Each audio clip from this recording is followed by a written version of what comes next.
launch. For the Falcon 9, the critical go, no-go poll was held at about T-minus 45 minutes when the SpaceX launch director polled the teams to assess their readiness for launch. All teams are currently go for launch, and we are ready to begin propellant loading on the rocket at about T-minus 35 minutes. In fact, you may hear final instructions for the team in the background on the launch nets. For the Dragon spacecraft, earlier today, Dragon operators performed a series of checkouts across all of Dragon's flight systems, and the capsule is also currently go for launch. If this were an operational mission, late load cargo would have already been loaded onto Dragon the day of launch, which would have been earlier today, and the crew would already have boarded via the crew access arm. Once everyone is safely on board, SpaceX would retract, or you saw SpaceX just retract the crew access arm, which activates the launch escape system, and this allows the initiation of a pad escape in the event of an emergency. The range currently is supporting us for a launch today, no issues with that. With weather, there are three main categories of weather things that the SpaceX and the range looks for. One of those is upper level winds, the other is ground level winds, and the other is the anvil, cloud, and lightning rules. Right now, there's no weather constraints for launch today. So as the team has mentioned, there are no people on board Dragon today, but we do actually have one special passenger flying, and her name is Ripley. You can actually see her sitting there in the live views we have from Dragon, getting ready for launch. Ripley will be gathering some very important data for us in advance of our first crew missions, and she's also taking up a zero-gravity indicator in the shape of the Earth, which you can see the blue Earth figure right next to her in the seat closest to the camera. Once we are clear of the Earth's gravity, that zero-G indicator will be free to move about the cabin. Let's take a closer look at Ripley's role and on her trip to the International Space Station.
We are at T-minus 34 minutes and 38 seconds. The call for propellant load is coming up in just a few moments here, so let's listen in for that call out on the nets.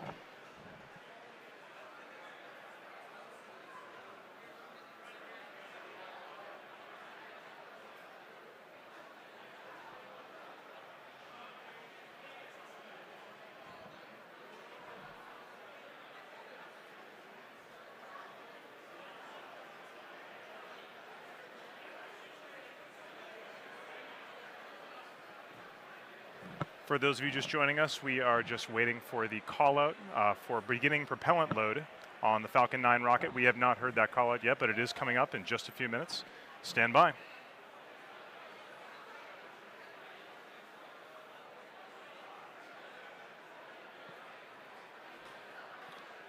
So while we're waiting for the call out for that prop load, we're going to go over to McManus Woodend at Banana Creek to get a sense of how the feeling is at the Cape. How's it going over there, McManus? Everything is looking great out here, Tom, and we wish Ripley all the best of luck on her incredible, incredible journey. I'm McManus Woodend, and I'm here at Kennedy Space Center. Particularly, I am here at the Banana Creek viewing area, which is right across the way from the Saturn V Center. Now, one of the great things about this viewing area here at Banana Creek is you have an unfiltered panoramic view of 5 launch pads. Now, the pad that we'll be looking at tonight will be pad 39A, which you've already heard so far in the program has quite a historical significance.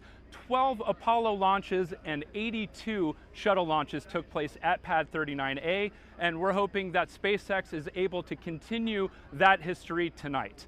Now, if you look at the crowd, they're starting to still filter in, but we're looking at roughly 1,700 in attendance tonight. The vast majority of them are from here in America, so the sentiment of an American-built rocket being launched from American soil, and with the anticipation of American astronauts later this year being flown on that rocket is pretty high. But that's not to say that it's a complete home team type of a game. We do have quite a few representatives from other foreign countries that bring a unique perspective to this launch because they look at it from a global perspective. So just imagine, if you will, somebody in this audience tonight has the ability at some point in time in their lives to board a rocket, fly to space, and then look down at the Earth instead of through the lens of a NASA photo, which we've all become so accustomed to, but with their very own eyes. So with that in mind, those two are the main talking points that I've had with many of the folks here in the audience. So as you can imagine, the anticipation and the energy is quite strong. But as you can see, everyone is starting to settle into their seats and they're getting ready to enjoy this amazing launch.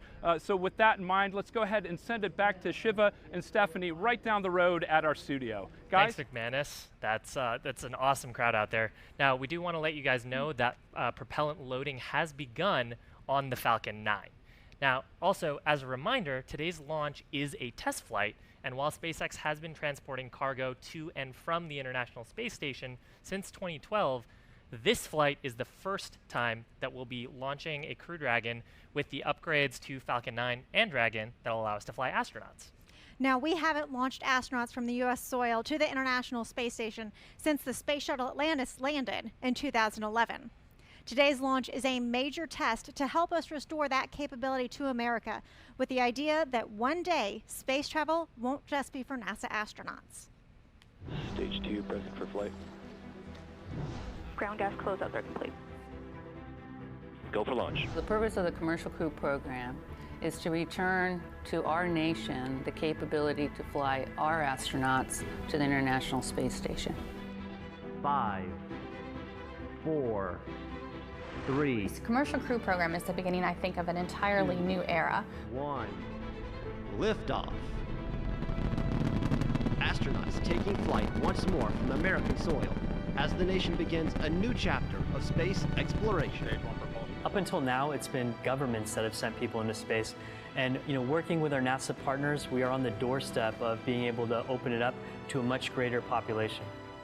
It's not often that you get to be part of developing a spacecraft from scratch. That opportunity comes along after many decades. Both of our companies, Boeing and SpaceX, are incredibly capable companies. It's just an awesome feeling to see the hardware coming together and seeing, the excitement of the technicians, of the engineers. It's going to be wonderful to see the crowds come back. This is great, to get the public kind of re-engaged on human spaceflight again. Transportation to low Earth orbit is super important to humans because right now that's where we are operating and doing a lot of our work in space. The International Space Station, one of the nation's great assets for research and discovery, is in low Earth orbit. And the Commercial Crew Program will be providing transportation to ISS to support that first step as a gateway to space. I think we're going to have a lot more opportunity to do the exploration research that we need to get us to the moon and to Mars and beyond. There's a larger group of us that are dreaming that potentially could have a ride someday and be working in space. It's a huge goal, a huge accomplishment for both the partners, NASA and the United States of America. This is just the beginning. I know the greatest events in space exploration have not happened yet, and that our destiny lies above us.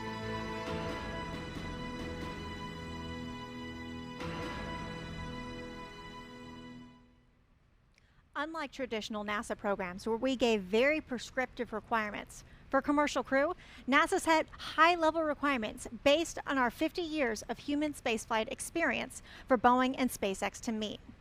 Our partners took those high-level requirements and introduced new technologies, procedures, and the out-of-the-box thinking that we have come to expect for the American aerospace industry.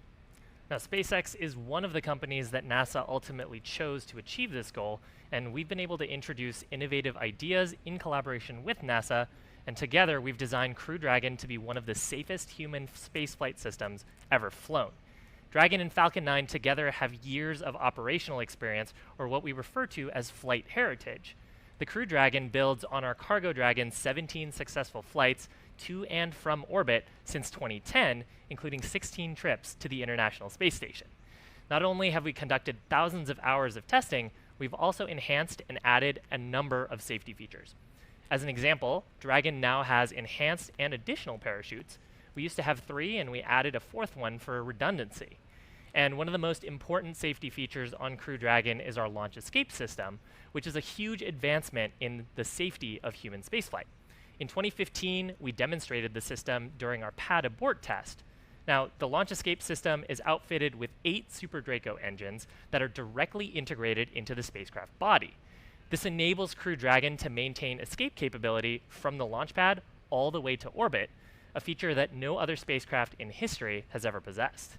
Now, following the success of this mission, but before Demo 2, SpaceX will conduct an in-flight abort test, which will prove Dragon's escape capabilities during ascent. This test will tell us not only how Dragon will perform, but what the astronauts will actually experience if there were an actual emergency. After these tests, the NASA and SpaceX team will review all the data and verify that all of the systems aboard have operated as designed.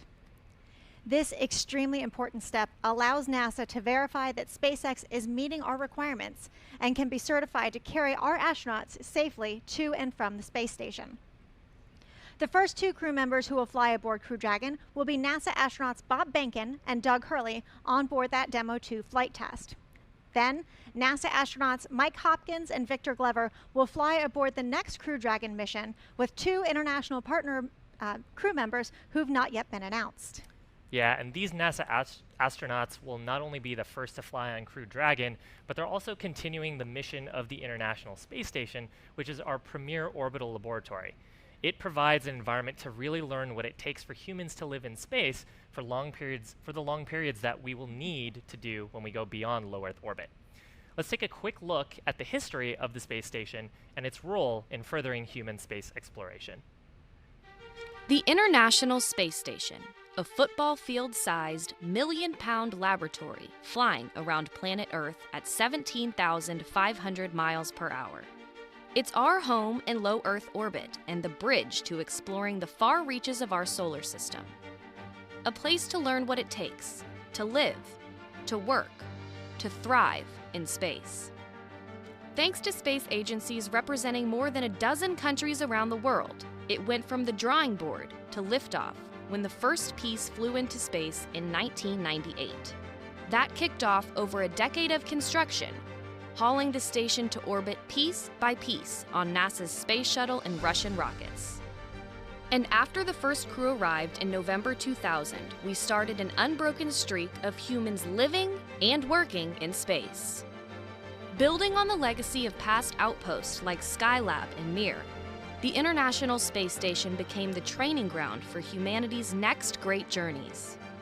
Learning how to live in space for extreme periods of time, building and perfecting the technologies necessary to travel to our neighbors in the solar system. It gave us a place right on our doorstep to prepare for the next giant leap into the unknown. And thanks to the station, a new era in outer space is unfolding. What was once the domain of only nations and governments is now populated by a growing space fleet from American industry. Private spacecraft to fly cargo and crew members, new habitats and technologies for future space missions, and an open door for companies, research institutions, and even students around the world to do research in space that have never had the opportunity before. All laying the foundation for a robust economy in space. There have been thousands of experiments, hundreds of spacewalks, endless hours of challenges and successes, all done by humans hailing from countries around the globe. The International Space Station is what we can achieve as a planet when we come together to do the things that are hard. And the work isn't slowing down, because we're ready for the next giant leap, because we're ready to go farther, because what we do and learn along the way is for the benefit of all of humankind.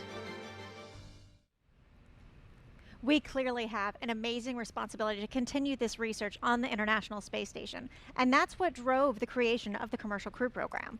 And right now, we're about T-minus 22 minutes and 30 seconds away from seeing our first launch as part of Commercial Crew.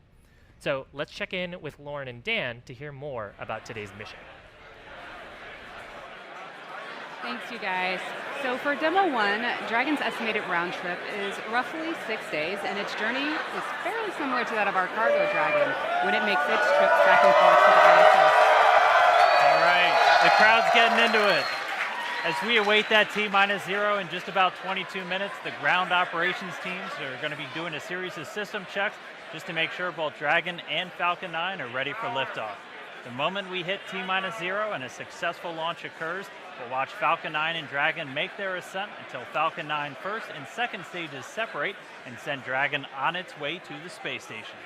At this time, mission operators will prepare Dragon for on-orbit ops, and Dragon will execute a series of burns that gradually raise its orbit to align more closely with the space station, as you can see in this animation right here on the screen.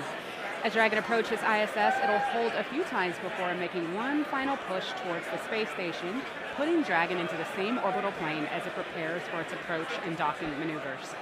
And then next, Dragon will make its approach and actually dock with the space station. This is going to be a very different process from what we've seen with Dragon cargo deliveries in the past, which use a process called berthing, which requires somebody to be on the station to reach out and grab Dragon with the robotic arm. With docking not necessary, it's going to fly in all on its own. Dragon will spend 5 days docked to ISS before preparing to return home. Following successful completion of Dragon's test objectives and cargo loading operations, the ISS crew on board will close out the cabin, perform final system checks, and configure the vehicle for undocking. Once the automated undocking sequence is complete, Dragon will execute 2 departure burns using its onboard Draco engines, pushing it away from the space station. And then next on its trip home is deorbit, entry, and splashdown, and that's going to cover all operations following the final departure maneuver, including the trunk separation, closure of the nose cone, a deorbit burn, deployment of the drogue and main parachutes, and then finally splashdown, at which point teams from SpaceX will move in and recover Dragon from the water. So that covers what to expect on this mission without crew, but it is important to remember that this entire operation is also a training opportunity when we do have astronauts on board. So let's go now to NASA's Jennifer Wolfinger at Kennedy Space Center with more on what's going on behind the scenes to prepare for Demo 2. Thanks, Lauren. Ripley may be the only passenger on board this time, but our NASA and SpaceX teams are treating this launch as if Bob Behnken and Doug Hurley are flying in Crew Dragon, because next time they will be.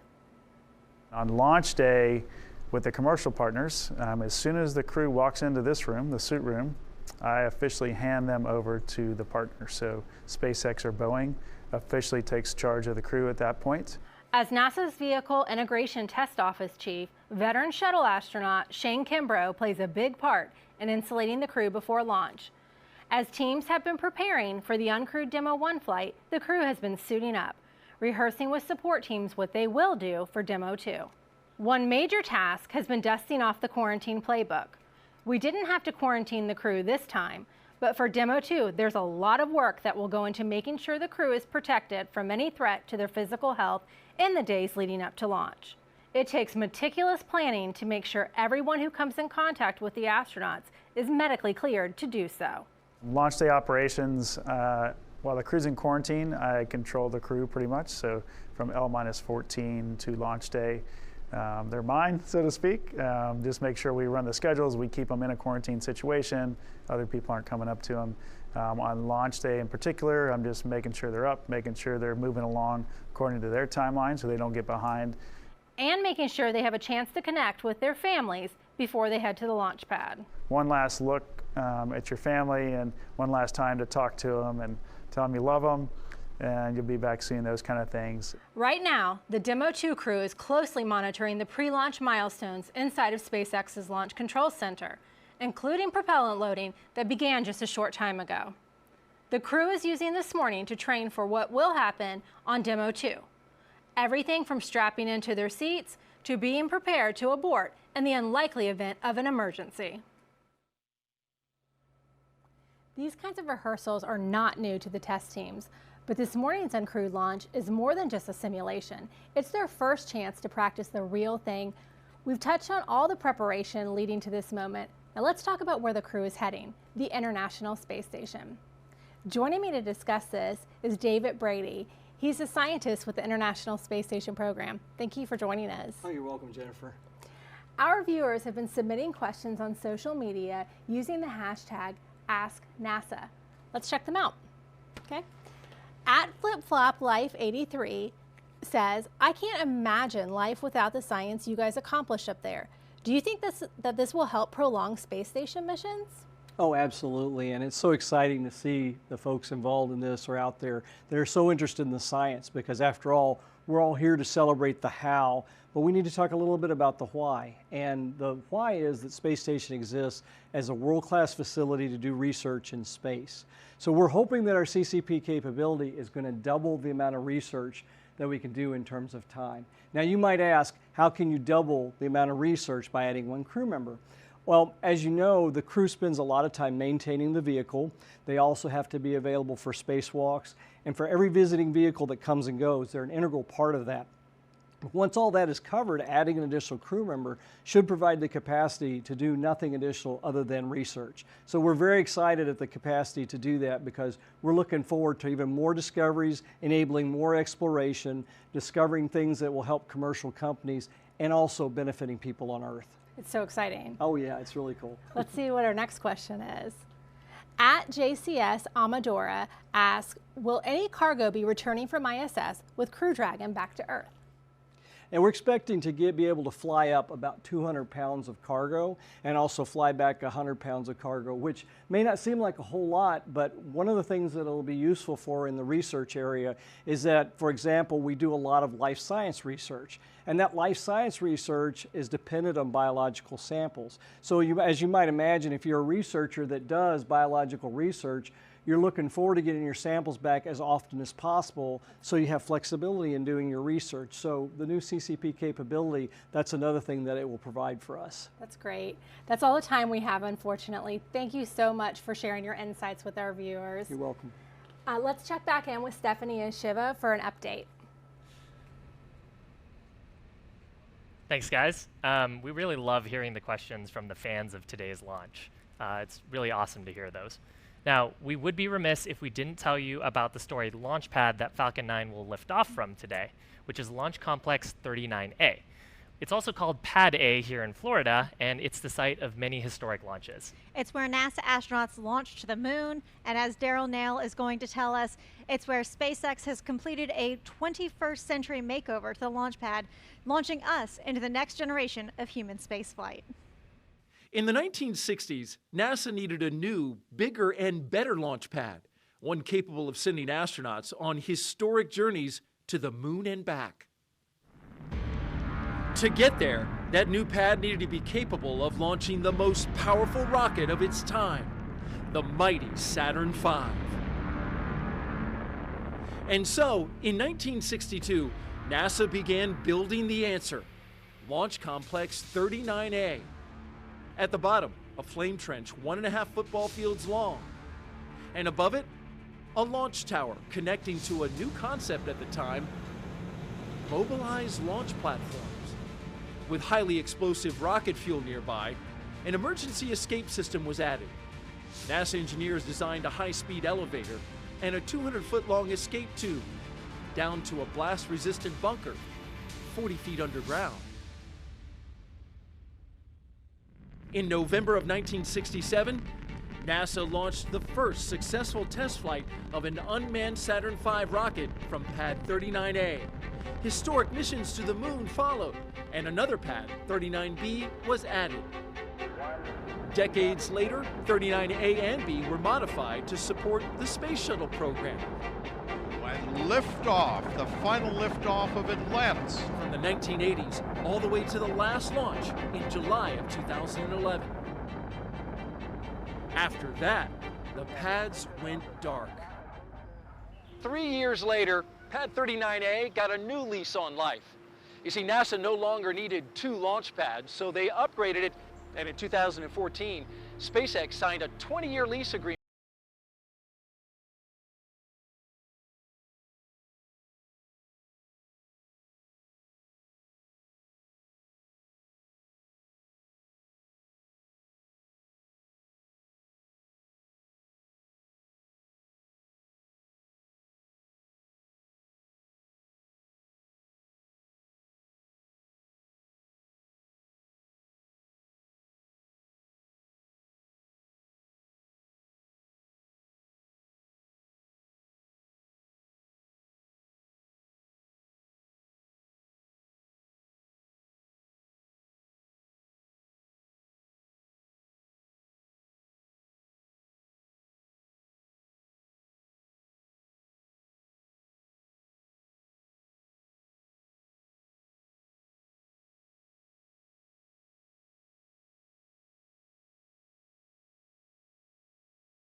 Space Station a half dozen times, and they're going to do it from right here at Pad 39A. And the entire SpaceX team is truly honored that we're going to be launching astronauts again from Pad 39A. At a little over 11 minutes, let's go back to this team at SpaceX headquarters in Hawthorne for an update. Thanks, you guys. So SpaceX has been flying Cargo Dragons. Everybody's super excited. SpaceX has been flying Cargo Dragons since 2010, but in order to transport crew, we have to make some key upgrades to the vehicle. So in a second here, we'll get an image of the inside of Dragon. All right, so some of the easiest to spot differences between Crew Dragon and Cargo Dragon. First, notice these white composite panels. Those are there to close out the crew's habitable cabin space from the spacecraft's primary structure, as well as the components behind those panels that the crew does not need to access. Another very noticeable interior change is that we've added carbon fiber seats, which are custom sized for each crew member. Crew Dragon can fit up to 7 astronauts, but our first crewed flight will have 2 astronauts, followed by operational missions, which will carry 4, each of them wearing a SpaceX-designed spacesuit. And as you can also see in the video, there's also a touchscreen control panel. While Dragon is fully autonomous, we have added this for redundancy so that the crew can navigate the spacecraft manually in the event of an emergency. And those NASA astronauts have been working with SpaceX from early on to provide input into Crew Dragon's design. And right now they're finishing their training on all of the features of the spacecraft and the spacesuit, using simulators and other exercises in advance of that first crewed mission. And just like the seats, the spacesuit is individually fitted for each astronaut. It's designed to completely protect them from the vacuum environment of space. While the spacecraft obviously is the primary means of protecting those astronauts, the suit can act as a critical backup in the case of an emergency. And one final interesting point of distinction for Crew Dragon is once again we have windows on the spacecraft, so the crew can look out into space during the flight, providing not only cool views, but also helping them to view the station and orient Dragon during manual piloting. Now let's not forget about Falcon 9. The design of our rocket is just as critical to the Demo 1 mission as is the spacecraft. We have been launching Falcon 9 since 2010 to carry Cargo Dragon, as well as customer satellites inside of our fairing. But the rocket was built from the very beginning with the ultimate goal of carrying people in mind. Its simple 2-stage configuration minimizes separation events, and with 9 first-stage Merlin engines, Falcon 9 can successfully complete its mission even in the event of an engine shutdown. Both F9 and Dragon are designed to be reusable, and SpaceX has reflown 6 Dragons and 19 first-stage boosters to date. And as mentioned, following today's launch, we will attempt to land the Falcon 9 back on our drone ship in the Atlantic Ocean so that it can be used on a future flight. And SpaceX also intends to reuse this Dragon. Its mission's already set to be the in-flight abort test taking place later this year ahead of Demo 2. Now though, since we're under 9 minutes, let's check back in with Tom on the status of today's launch. Thanks, guys. We are at 8 minutes and 30 seconds until launch. The excitement here at SpaceX headquarters is palpable. Just a quick update on the status of the rocket and the Dragon. The Stage 1 and Stage 2 are almost fully fueled with both RP-1 and oxidizer. The range is good to go. We are monitoring the weather's all looking good to go for launch. No issues with upper level winds or ground level winds or any lightning. The weather's actually looking really good at the Cape. As John Unsparker always says, the weather is the one thing that everyone talks about, but the one thing that we can't control. Thankfully, it's looking good for launch today. We're continuing to monitor, but we are going to go over to Kennedy Space Center and see how the space station team is doing with Gary Jordan. How's it going over there, Gary? Hey Tom, welcome to Mission Control Houston. Right here, the teams behind me are looking after the systems of the International Space Station, which is, of course, the ultimate destination of Dragon launching today. Over the next day, we'll be monitoring Dragon through its approach to the International Space Station, and that's when things will really start to pick up when it's just a few kilometers away. 3 crew members on board the International Space Station right now, NASA's Anne McClain, David St. Jacques of the Canadian Space Agency, and Oleg Kononenko of Roscosmos. Really, over the past week, they've been reviewing a lot of procedures for the docking operations and the ingress operations. That's when they actually enter the vehicle. Today, they don't really have much going on, a bit of an off-duty day, because tomorrow that's when they execute all of these procedures, just over a day from now when Dragon docks to the International Space Station scheduled at 6 a.m. Eastern Time. This is a great time, a blast from the past. The last time that a vehicle docked to this part of the station was the Space Shuttle back in 2011. Again, our job really picks up when Dragon is just a few kilometers away from now. Everything's looking good on the station. Station now 255 statute miles over Central Europe. At the time of launch, the station is scheduled to be over Central Iraq. That's how fast this thing is traveling. Dragon's going to spend some time chasing it down. But this is an exciting time. We have new vehicles coming online to launch humans to the International Space Station. Of course, more humans means more science, which is the one of the goals of the International Space Station, to do scientific research and learn how to explore further on. We're working with commercial providers as well, not just SpaceX. SpaceX also providing cargo to the space station, but we're also working with international partners. But from here in Mission Control Houston, we're going to sit back. We actually have a view of the pad here on the front screen of Mission Control. Tom, we'll take it back to you to take us through the final moments before launch. Thanks, Gary. We are just moments away from our launch of the first crew demonstration mission to the International Space Station. The Falcon 9 engine chill is underway right now. That gets those turbopumps cold enough to pump the liquid oxygen and RP-1 fuel to the 9 Merlin 1D engines at the bottom of the rocket. Strong back retract will start at about T-minus 5 minutes. That's just 30 seconds from now. And the crew access arm is already in the launch position. Around T-minus 1 minute, that's when you'll hear the call out Falcon 9 is in startup. That means that the Falcon 9 flight computers have gone into startup mode and they are now autonomously controlling the rest of the countdown. At about T-minus 2 seconds, we will ignite the flight computer will ignite the engines, and we will check the power on those engines for a liftoff at T-minus 0 when the hold downs release. Just a reminder that this is an instantaneous launch window tonight. If we have a hold for any reason, we will have to scrub for tonight, but we do have a backup window at March 5th at 1:38 a.m. Eastern Time. The Dragon team has given us the thumbs up for that the spacecraft is ready to go. The range is also green, and we're looking good. Like I said earlier, the weather is looking fantastic at the Cape for both launch and recovery. With just about 4 minutes and 30 seconds left before liftoff, let's listen into the final countdown on the launch nets.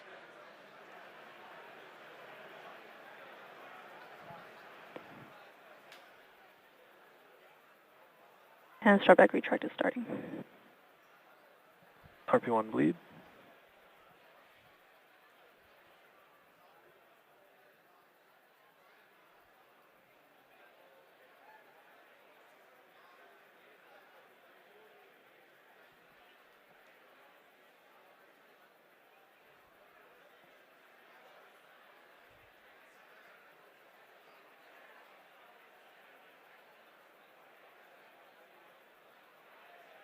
Stage 2 cradle arms are open.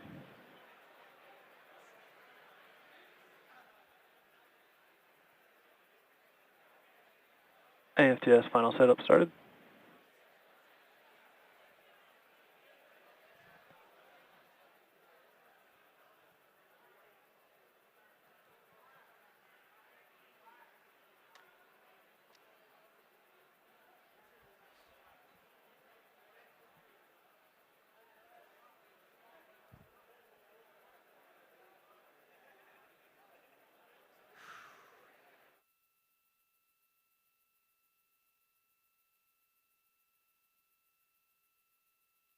MPAC igniter purges.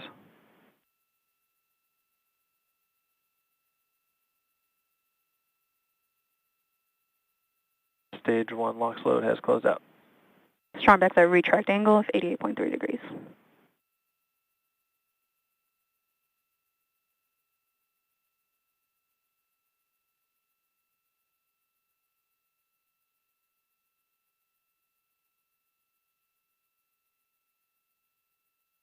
FOCO bleed verification, stage 1.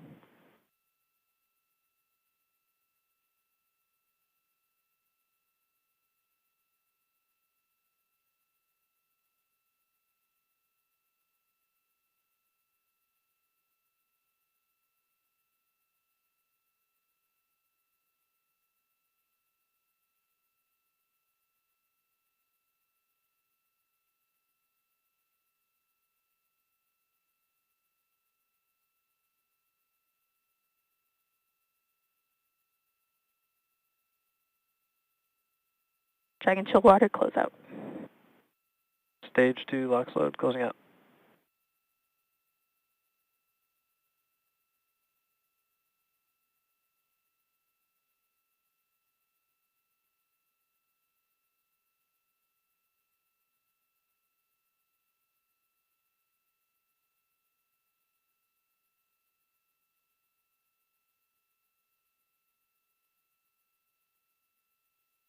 Ground gas closeout is starting.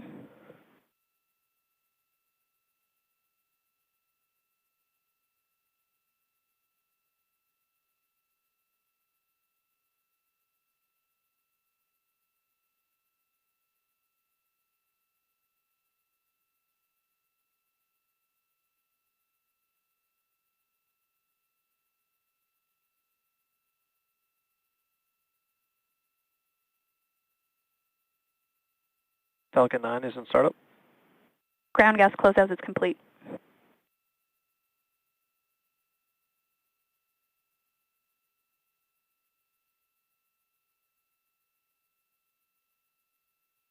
Go for launch. Stage 2 is pressing for flight.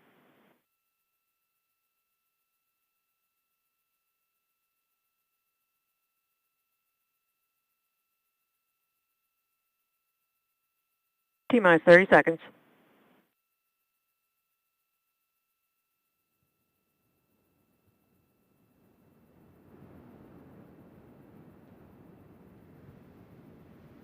Stage 1 pressing for flight. T-minus 15 seconds. 10, 9, 8, 7, 6, 5, 4, 3, 2, 1, 0. Ignition, liftoff.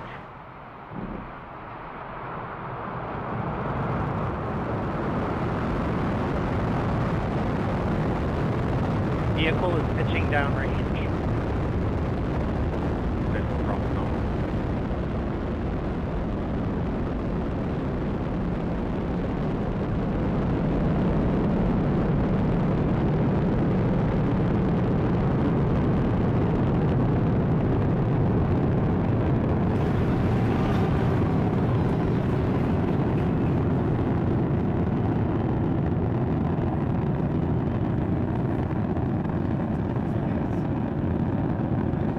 Stage 1 throttle bucket. Power and telemetry nominal.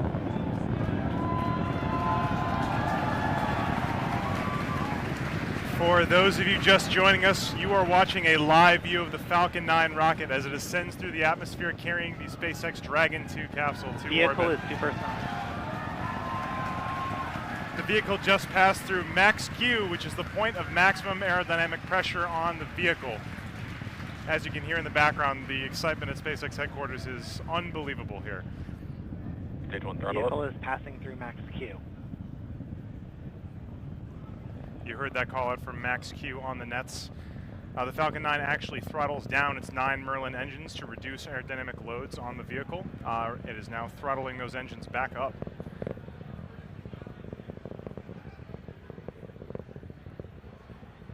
Coming up at T plus 2 minutes and 35 seconds is going to be I'm back three in events in control. quick succession. The first one is going to be the main engine cutoff, or MECO. That's when the 9 Merlin 1D engines that you can see on your screen right now will cut off shortly before a stage separation at 2 minutes and 38 seconds. Shortly after that, the Merlin vacuum engine on the bottom of the second stage of the Falcon 9 will ignite in what we call second engine start, or SES. That'll be at 2 minutes and 46 seconds. So stand by for main engine cutoff, stage separation, and second engine start coming up in just about 20 seconds from now.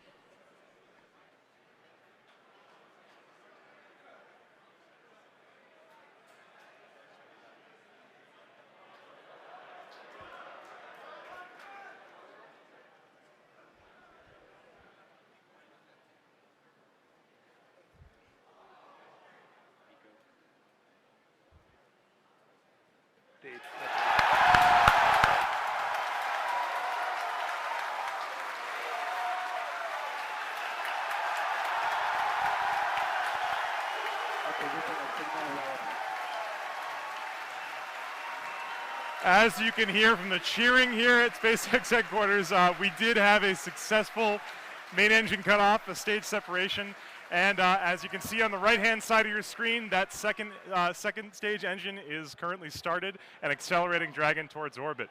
On the left-hand side of your screen, that is a view from the first stage as it makes its way back down towards the Earth. Let's go down to Lauren and Dan for updates on that first stage recovery. All right, so as you can just see, we lifted off. We had an awesome liftoff of stage 1, and stage 2 is burning beautifully. Stage 1 also has a secondary mission that it is performing right now, which is getting ready to come back to the drone ship and land. So stage 1 is going to execute 2 burns before landing on the drone ship. The first is the entry burn start, which is starting at T plus 7 minutes and 48 seconds approximately. That's where 3 of the M1D engines will reignite. And what that burn does is it slows down stage 1 as it re-enters the upper parts of the Earth's atmosphere. If we didn't do that, that aerodynamic re-entry heating, the aero heating would heat up stage 1 and it would potentially break it apart. So we got to slow it down. From there, stage 1 is going to coast its way back down using those grid fins to help steer it, and then it'll execute the landing burn. That's going to happen at T plus 9 minutes and 24 seconds. That's where we're going to reignite that center E9 engine to hopefully bring stage 1 down to a beautiful stop right on the drone ship. That's right, and while all that's happening, the second stage, which you can see glowing bright here, continuing to power Dragon, it's going to continue burning until just about 9 minutes after launch. So at 8 minutes and 59 seconds is where it's targeted to cut off. Down to a single engine, but that one providing a little over 200,000 pounds of thrust to carry Dragon through the upper parts of Earth's atmosphere. Not as much resistance to fight against once you're up this high. And it's going to get Dragon into that initial orbit, and it's still going to be a couple hundred kilometers beneath the station, and then it'll be turned over to thrusters on Dragon once it separates from that second stage to then begin the chase down of the orbiting laboratory. But 5 minutes, 11 seconds and counting past launch. All the calls so far indicating nominal performance. So we're continuing to see great stuff so far from both stages of Falcon 9. Okay, we're hearing that MVAC is performing nominally. It's looking good on power. Temperatures are good. And stage 1 continues to come back nominally. And look over there on the left on your screen, you see that picture of Ripley in that 0G indicator. That's right. Keep an eye out as long as we have the view. As soon as Dragon's separated and it's essentially then in its free flight mode, you're going to see that little planet Earth start to float up. So keep an eye out once we separate Dragon in just a couple of minutes from now. 6 minutes past launch.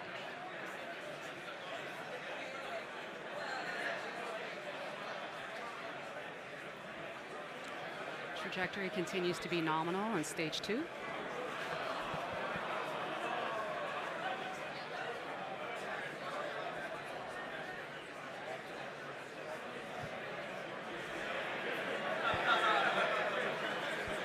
Still have about 2.5 more minutes left of this burn, at which point MVAC will shut down. We're just under a minute away from that entry burn on stage 1 that I mentioned before.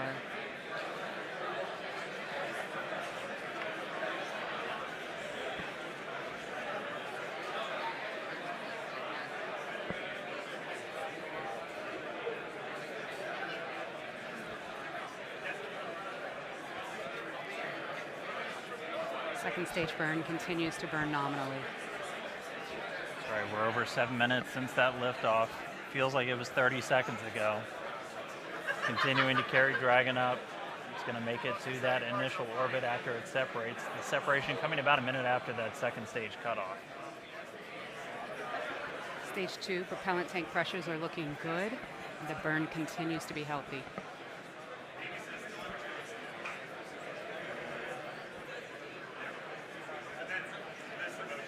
Now coming up in about 10 seconds, that entry burn is going to start.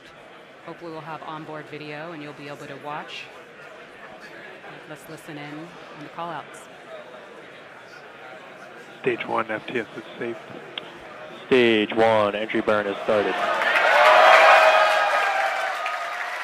Look at that plume. Swift 3 N1D engines reigniting. Burn is going to continue on for about another 18 or so seconds.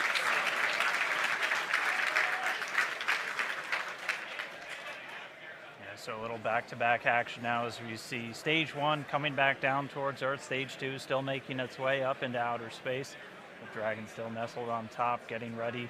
Stage 1, entry burn, shutdown. And there's the end of that stage 1 shutdown. Stage 2 is under terminal 1. Okay, so stage 1 is going to continue to coast its way down using those grid fins for attitude control and steering. Next and in just under a Steering minute. ship, AOS. Ah, that's right. It's coming up in about 10 seconds.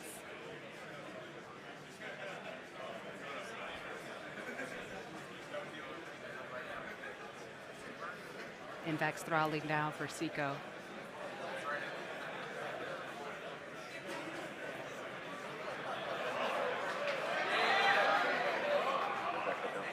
Stage 1 is transonic. And we have had a successful shutdown. Vimvac. All right. Stage 1 landing burn is supposed to start. At the start of that burn, stage 1 will be traveling at 275 meters per second. That single engine burn is going to bring that from 275 to 0. We did just hear that stage 1 landing burn has started.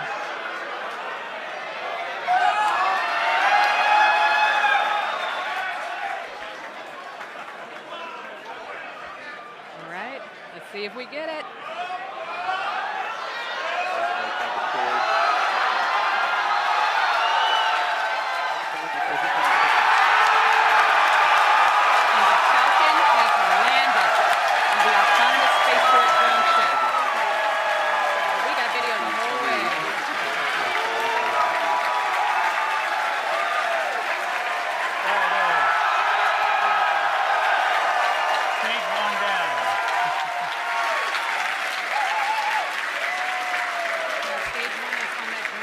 About 500 kilometers away from where it launched from. The vehicle will now undergo its safing procedures, and the recovery team will make sure it's strapped down and it'll make its way back to Earth. Or sorry, back to Cape Canaveral. It's already on. So there's still a lot more to go here. We have Dragon separation coming up. Let's go back to Tom Perderio to cover that next big milestone. Wow, what a landing. Coming up very shortly in just about 20 seconds here, the Dragon spacecraft is going to be separating from the top of the Falcon 9 rocket. Separation should be occurring around 11 minutes and 5 seconds, just about now. Let's wait for confirmation. Dragon, separation confirmed.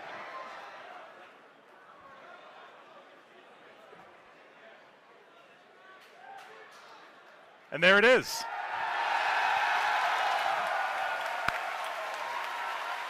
You're looking at a view from the top of the second stage of the Falcon 9 rocket. And hard to make out in the shadow of the Earth, but that is the Dragon 2 spacecraft flying in space for the first time after a successful separation.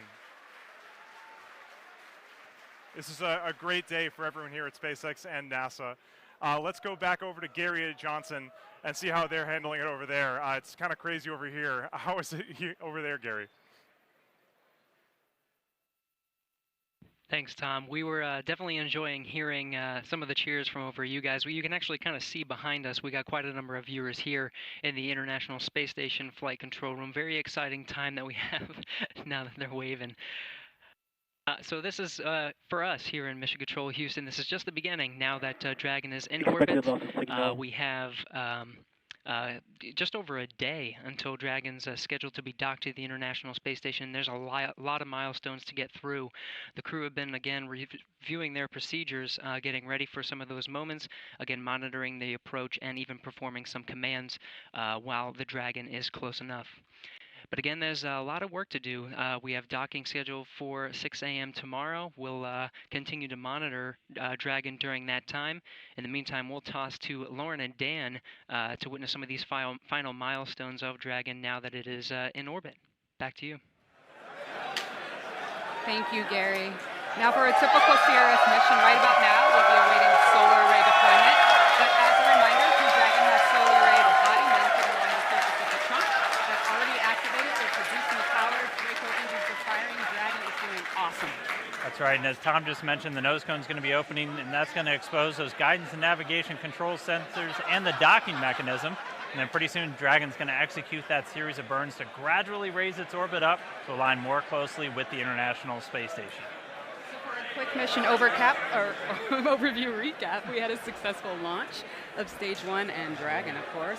We landed Stage 1 on the drone ship, had video the whole way down. You got to check that out. Dragon has separated, it's activated, and it's now on its mission. So on behalf of SpaceX and NASA, thank you for watching today's broadcast. Thank you for your interest in the mission, and a big thank you to the Eastern Range for helping make today's launch possible. Crew Dragon's mission obviously far from over. It's going to spend the next day or so on its way to the space station. It's going to arrive and dock just before 6 a.m. Eastern tomorrow, and it's going to spend 5 days attached.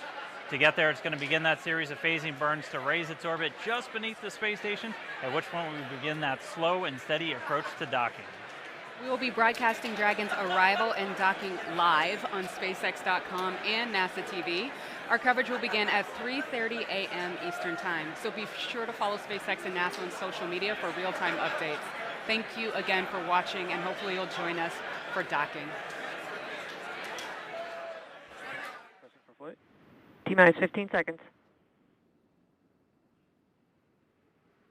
10, 9, 8, 7, 6, 5, 4, 3, 2, 1, 0. Ignition, liftoff.